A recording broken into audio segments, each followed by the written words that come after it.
नमस्कार। आज हम B.Ed द्वितीय वर्ष 8th paper knowledge and curriculum ज्ञान एवं पाठ्यचर्या के अंतर्गत पाठ्यक्रम निर्माण के सिद्धांतों का अध्ययन करेंगे। प्रिंसिपल्स ऑफ करिकुलम कंस्ट्रक्शन किसी भी समाज या सोसाइटी के लिए शिक्षा के पाठ्यक्रम का निर्धारण करने में दार्शनिक, फिलॉसफिकल, मनोवैज्ञानिक, सामाजिक व वैज्ञानिक विचारधाराओं, सामाजिक मूल्यों, विश्वासों एवं परंपराओं व राजनीतिक विचारधारा आदि कारकों की महती भूमिका होती है। दार्शनिक विचारधारा के अनुसार पाठ्यक्रम का निर्माण समाज के उद्देश्यों के अनुरूप किया जाना चाहिए। मनोवैज्ञानिक विचारधारा के अनुसार पाठ्यक्रम का निर्माण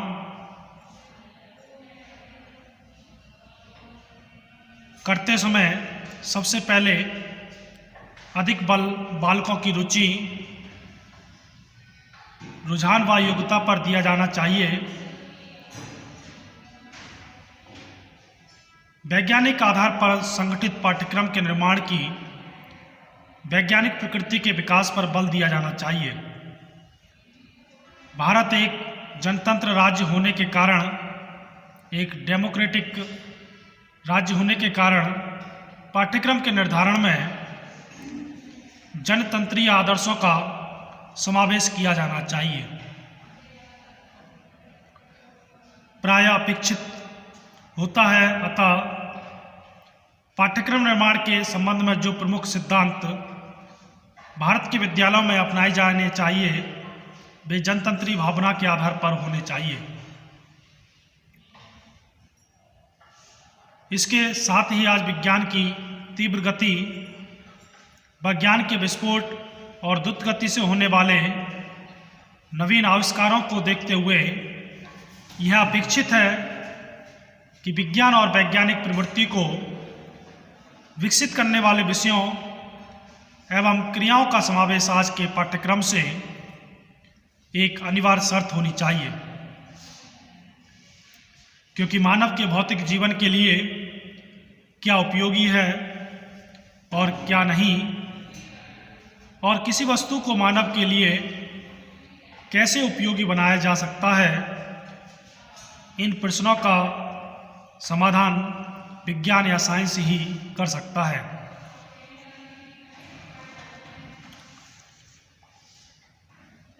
अतः इन दार्शनिक, सामाजिक और मनोवैज्ञानिक व वैज्ञानिक प्रवृत्तियों के महत्व के आधार पर पाठ्यक्रम का निर्माण इन सिद्धांतों के आधार पर किया जा सकता है या किया जाना चाहिए, जिसमें सबसे पहले आता है जीवन से संबंधित होने का सिद्धांत, principle of relating with life. पाठ्यक्रम या करिकुलम निर्माण का सबसे महत्वपूर्ण सिद्धांत यह है कि पाठ्यक्रम में उन विषयों, क्रियाओं एवं वस्तुओं को शामिल किया जाए जो बालक के भावी जीवन से व वर्तमान जीवन से संबंधित होने के साथ साथ उसके लिए भी उपयोगी हो। बालक को उन्हीं विषयों के अध्ययन करने से जीवन में सफलता मिल सकती है जो उसकी वर्तमान रुचियों, इंटरेस्ट, आकांक्षाओं व योग्यताओं के अनुरूप हो।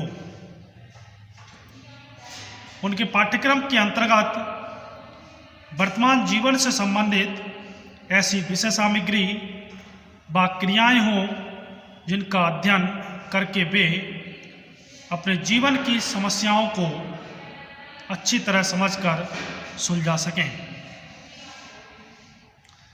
पाठ्यक्रम या करिकुलम में जीवन से असंबंधित पाठ्यवस्तु और क्रियाएं होने पर भावी जीवन के लिए उनका कोई उपयोग नहीं होता है। अगला है शैक्षिक उद्देश्यों से अनुरूपता का सिद्धांत, principle of conformity with the AIIMS of education.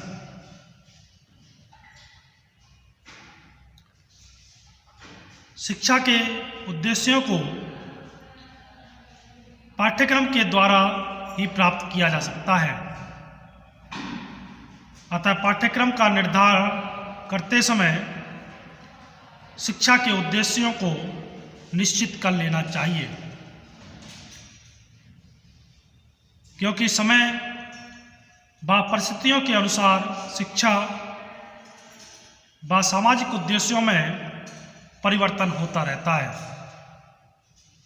इसीलिए पाठ्यक्रम या करिकुलम में उन्हीं विषयों एवं क्रियाओं को समावेश किया जाना चाहिए जो शिक्षा के उद्देश्यों के अनुकूल हो। वर्तमान समय में शिक्षा का उद्देश्य बालकों का शारीरिक, मानसिक, सामाजिक, सांस्कृतिक एवं चारित्रिक विकास करने के साथ साथ उन्हें किसी उद्योग अथवा उत्पादन कार्य में निपुण करना भी है।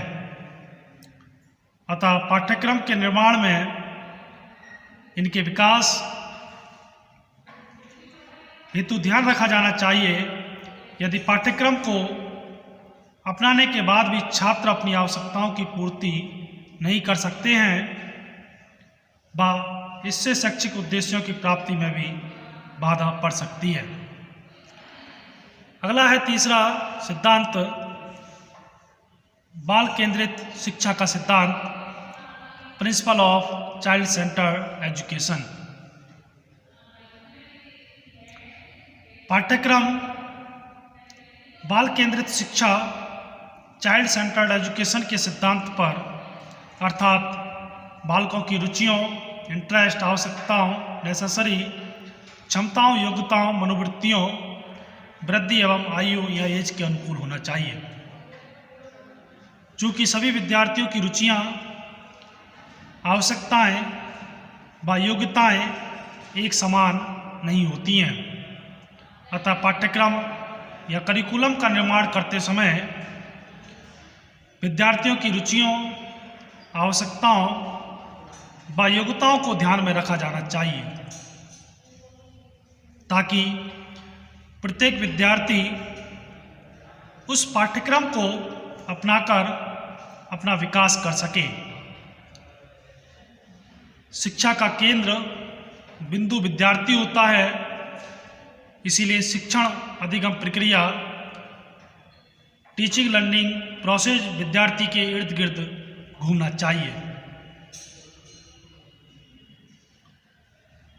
पाठ्यक्रम छात्रों की रुचियों व आवश्यकताओं को पूरा करने वाला होना चाहिए, जिसमें छात्रों को पाठ्यक्रम का पूरा लाभ मिल सके व वे एक निश्चित स्तर की शिक्षा ग्रहण करने के बाद ज्ञान को भली प्रकार अर्जित कर सकें। अगला है विविधता एवं लचीलेपन का सिद्धांत, principle of variety and flexibility. पाठ्यक्रम में विविधता व लचीलेपन, वैरायटी और फ्लेक्सिबिलिटी की आवश्यकता इसीलिए भी है जिससे उसे छात्रों की रुचियों, योग्यताओं, विविधताओं, दृष्टिकोणों, मनोवृत्तियों और आवश्यकताओं के अनुकूल बनाया जा सके। बालकों पर अनुपयुक्त विषयों को लादने का प्रयत्न नहीं करना चाहिए, इससे उनमें निराशा की भावना उत्पन्न होती है, साथ ही सामान्य विकास में बाधा पड़ती है। अगला आता है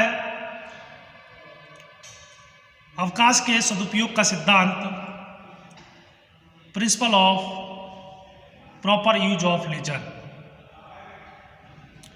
पाठ्यक्रम इस प्रकार बनाया जाना चाहिए कि वह छात्रों को कार्य व अवकाश दोनों के लिए प्रशिक्षित करे। इसलिए अध्ययन के विषयों के साथ साथ पाठ्यक्रम में अन्य क्रियाओं को भी स्थान देना चाहिए, जैसे खेलकूद, सामाजिक और सौंदर्यात्मक क्रियाएं आदि। ये क्रियाएं या एक्टिविटी बालकों को अपने अवकाश का सदुपयोग करने के लिए प्रशिक्षित या ट्रेंड करेंगी। अगला आता है व्यक्तिगत भिन्नताओं का सिद्धांत, प्रिंसिपल ऑफ इंडिविजुअल डिफरेंसेज। मनोविज्ञान ने आज यह सिद्ध कर दिया कि बालकों में व्यक्तिगत विभिन्नताएं पाई जाती हैं। इसीलिए वर्तमान समय में पाठ्यक्रम के निर्माण में व्यक्तिगत भिन्नताओं, इंडिविजुअल डिफरेंसेस के सिद्धांत का भी ध्यान रखा जाता है, जो कि प्रत्येक बालक की रुचियां, आवश्यकताएं, योग्यताएं, मनोवृत्तियां एवं बुद्धि एक दूसरे से भिन्न होती है और उनका अपना विशिष्ट व्यक्तित्व या पर्सनैलिटी होती है। इसलिए सभी के लिए एक समान पाठ्यक्रम की अवधारणा उपयुक्त नहीं है। अतः व्यक्तिगत भिन्नताओं का ध्यान अवश्य रखा जाना चाहिए। धन्यवाद।